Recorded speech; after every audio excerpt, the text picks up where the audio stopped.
এই যে যারা বলে যে বিয়ে করেছি মা বাপের মায়ের খেদমত করবার জন্য, মা বাপের খেদমত করার জন্য বিয়ে করেছি, কোন কোন পুরুষ এরকম বলে, রাজশাহীতে বলে এরকম।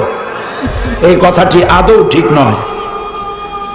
আপনার বউর কোনো ঠেকা পড়ে নাই আপনার মা বাপের খেদমত করার। তার জন্য আপনার মা বাপের খেদমত করা আপনার বউয়ের জন্য ফরজ নয়, ওয়াজিব নয়, দায়িত্ব। তিনি করবেন, এটা তার দায়িত্ব, কিন্তু আল্লাহ তাকে বাধ্য করে নাই। আপনার মা বাপের খেদমত করা পুরা ফরজ দায়িত্ব আপনার নিজের। বরং স্ত্রীকে দিয়ে আপনি খেদমত করতে বাধ্য করতে পারবেন না।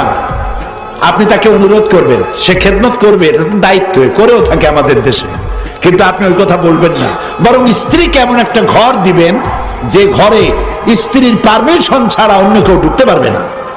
এবং প্রয়োজনে সামর্থ্য অনুযায়ী স্ত্রীকে কাজের লোক দিবেন, একটা কাজের মেয়ে যে কাজ করে তাকে সাহায্য করবে, এটাও দেওয়া আপনার দায়িত্ব। ইসলাম এভাবে ন্যায্য অধিকার দিয়েছে। নবী করিম সাল্লাল্লাহু আলাইহি ওয়াসাল্লাম রাষ্ট্রীয় কার্যক্রম সমাপন করে বেলা শেষে ঘরে প্রবেশ করেছেন। ঘরের মধ্যে খাবার নাই।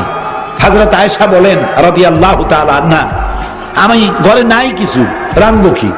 যা ছিল কুড়ায় কাছায়া একত্রিত করে রান্না করতেছি, দেরি হয়ে গেছে। রাসূল ক্ষুধার্ত, ঘরে ঢুকে আমার দিকে রান্না হয় নাই এই দৃশ্য দেখে ভ্রু কুঞ্চিত করেন নাই, মুখ মলিন করেন নাই, চোখ মোটা করেন নাই, আমাকে ধমক দেননি, বরং আমার কাছে বসে আমার রান্নার কাজে আল্লাহ রসুল বিশ্ব নবী আমাকে রান্নার কাজে সহযোগিতা করেছে।